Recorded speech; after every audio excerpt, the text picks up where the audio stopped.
చాలామంది అడిగేటువంటి రెగ్యులర్ ప్రశ్న ఏంటంటే, కష్టపడి నెలంతా చాలా శారీరకంగా మానసికంగా మేము చేయదలుచుకున్నటువంటి పనిని ఇష్టంగా చేస్తూనే నెలంతా కష్టపడి సంపాదిస్తూ ఉంటాం.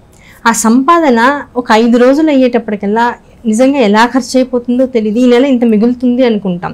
ఆ మిగులుతుంది అనుకున్న దానిలో ఇంకో అనుకోకుండా ఒక అనవసరమైనటువంటి ఖర్చు వస్తుంటుంది, లేదు చాలా అవసరమైనటువంటి ఖర్చు వస్తూ ఉంటుంది.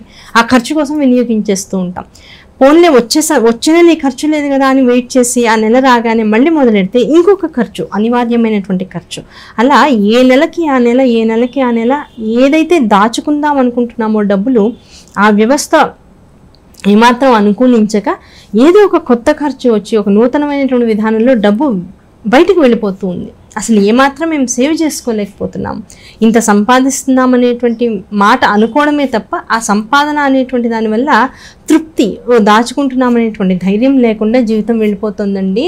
అసలు మేము దాచుకోగలమా? ఎందుకు దాచుకోలేకపోతున్నాం? ఇలాంటి ఆర్థిక అవసరాలు ఎందుకు నిత్యం మాకు కొత్తవి వస్తూ ఉన్నాయి? దీనికి ఏమైనా పరిష్కారం ఉందా? ఎందుకు ఇట్లా వస్తాయని చాలామంది అడుగుతూ ఉంటారు. ఒకటి, ధనం అనేటువంటిది ఎలాంటిది అంటే రుణానుబంధం. ఆ ధనం అనేటువంటిది మన సుఖం, ధనం అనేటువంటిది సౌఖ్యం. ధనం అనేటువంటిది ఒక్కోసారి ఏం చేస్తుందంటే మన చేతికి ఎలా రావాలో అలా వస్తూనే మనల్ని సుఖపెట్టడానికి అవకాశం లేనటువంటి స్థితిగతులు కనుక మనం పడేటువంటి కష్టంలో ఇదివరకు ఎవరికైనా రుణగ్రస్తులం అయి ఉంటే ఆ రుణాన్ని తీర్చుకోవడం కోసమే ధనం మన దాకా వస్తుంది తప్ప మన సుఖం కోసం మాత్రం మన దగ్గరికి డబ్బు రాదు. అంటే ఎదుటి వాళ్ళ కోసం మనం ఖర్చు పెట్టేయాల్సి వస్తూ ఉంటుంది. అటువంటి సమయాల్లో నిజంగానే అప్పుడు ఏం చేయాలి అంటే, భగవంతుడికి నిత్యము కూడా జీతం వచ్చి రాగానే, మనకి నెలసరి జీతం ఇంటికి రాగానే భగవంతుడికి ఆ జీతం ఇంటికి వచ్చిన తర్వాత వెంటనే ఇంటికి తీసుకురాకుండా మధ్యలో మన జీతంలోంచి కనీసం ఒక 10 రూపాయలు, ఒక 20 రూపాయలు, మన శక్తానుసారం ఒక 100 రూపాయలు లేదా 500 రూపాయలు మీ ఇష్టదైవానికి సంబంధించినటువంటి ఏదైనా ఒక గుడిలో ఒక దానంగా, అంటే ఆ హుండీలో వేసేటువంటిది కావచ్చు, అయ్యవారి దాని ఏమంటారు హారతి పళ్ళెల్లో కావచ్చు, లేదు ఆ గుడిలో జరిగేటువంటి రకరకాల కైంకర్యాలకు సంబంధించినటువంటి లిస్టులో ఒక దానికి ఆ నెలంతా జరిగేటువంటి విధానంలో కావచ్చు, అలా ఆ డబ్బుని కనుక వినియోగిస్తూ ఉంటే కొంత ఈ రుణం అనేటువంటిది, అంటే మనుషుల పట్ల మనం తీర్చవలసినటువంటి రుణాలు తీరుస్తూనే మనుషుల పట్ల మనం తీర్చవలసినటువంటి రుణాలు ఏవైతే ఉన్నాయో దాన్ని సంపాదించి తీరుస్తూనే కొంత ఆ ధనం మన చేతికి అందగానే దైవానికి కోసం కనుక, దైవం సన్నిధిలో కనుక ఆ డబ్బుని ఖర్చు పెట్టేట్లా చేస్తూ ఉంటే దాది మన ప్రారంధ కర్మల వల్ల ఏర్పడినటువంటి ఈ రుణాల నుంచి మనల్ని విముక్తుని చేసేటువంటి అవకాశం ఉంటుంది.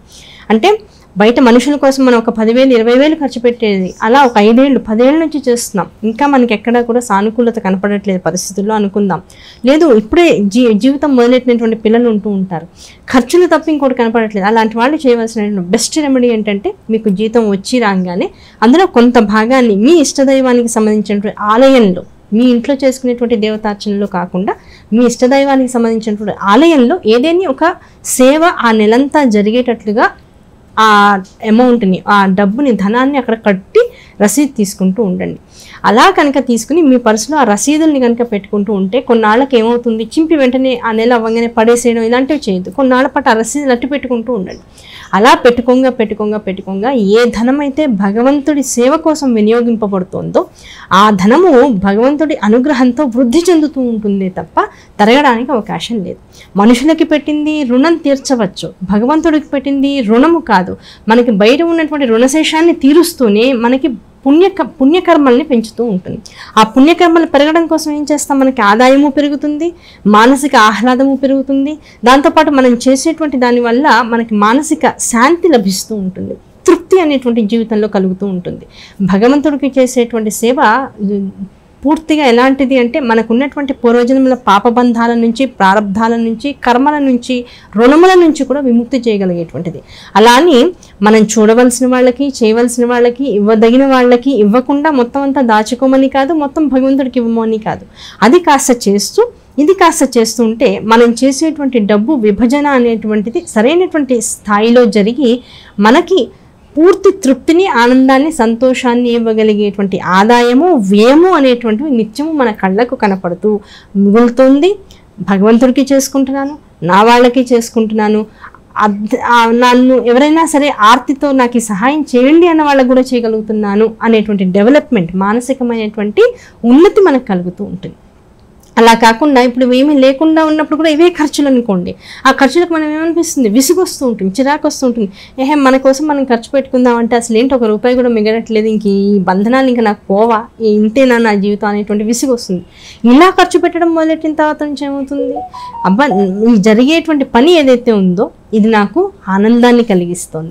ఆ ఆనందంతో ఎప్పుడైతే ఏ పని చేస్తామో అది సంపూర్ణమైనటువంటి విజయం కింద మారుతూ ఉంటుంది.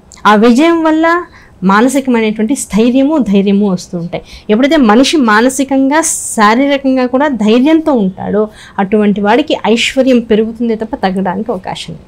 వీలైనంత వరకు అందుకని చెప్తున్నాం కదా, మనం పూజ చేసే కన్నా ఎదుటివాడికి పూజ చేయడానికి కావాల్సిన మన దగ్గర ఉన్నవన్నీ ఇచ్చేయడం చాలా మంచిది. అలాగే మనం తినడం కన్నా మనం తినేదానిలో కూడా ఎక్కువ భాగం అవతల వాడికి తినడానికి ఇచ్చేయడం చాలా మంచిది. ఇవి మనకి మిగిలిపోయేవి. మనం యాక్చువల్గా ఏమనుకుంటాం అంటే ఇంత కష్టపడ్డాం ఇవి మనమే తినాలనుకుంటూ ఉంటాం. అలా కాకుండా వీలైనంత ఎదుటివాడికి కనుక సహాయం చేసినట్లయితే భగవంతుడు జరిగేటువంటి కార్యక్రమాలు కొంత మన ధనంతో కనుక జరిగేటట్లుగా మనం చేయిస్తూ ఉన్నట్లయితే తప్పనిసరిగా జీవితంలో వెతుక్కోవాల్సిన అవసరం కానీ మన ఎదురుకుండా చాలా మంచి కనపడుతూ ఉంటుంది. ఆ మంచిలోనే చెడు వెతుక్కుంటూ ఉంటాం చాలామంది. ఆ చెడు కనపడకుండా మంచి మాత్రమే దర్శనం ఇచ్చేటువంటి భాగ్యం ఇలాంటి పనుల వల్ల మెరుగవుతూ ఉంటుంది. కనుక ప్రతి వాళ్ళు ప్రయత్నించండి. ఏదో ఒక వయసు వచ్చిన తర్వాత దానాలు ఇప్పుడంతా ఎంజాయ్మెంట్ అనుకుంటారు, చాలా తప్పు. మనకున్నంతలో మనం చేయగలిగినటువంటి సమాజంలో మనం చేయగలిగినటువంటి ధన సహాయాన్ని మాత్రమే తగు రీతిలో కనుక ఎవరైతే ఎదుటి మనిషికి సహాయం చేస్తూ ఉంటాడో, అలాగే మనం ఉంటున్నటువంటి సమాజంలో మనం నమ్ముకున్నటువంటి దైవం ఏదైతే ఉందో ఆ దైవానికి ఒక సేవ కింద నిత్యము ఎవరమైతే ఆ ధనాన్ని వెచ్చిస్తూ ఉంటామో అటువంటి వాడికి జీవితంలో ఏ లోటు లేకుండా భగవంతుడు చూసుకుంటాడు. అలాగే సమాజం కూడా వెన్నుదన్నై నడిపిస్తూ ఉంటుంది. అటువంటి వాడికి పంచభూతాలు కూడా సానుకూలంగా ప్రవర్తిస్తూ ఉంటాయి. కనుక అటువంటి జీవితాన్ని పొందుదాం, ఆనందంగా ఉందాం. వచ్చే ఎపిసోడ్లో మరో మంచి విషయంతో కలుద్దాం. అంతవరకు నమస్కారం.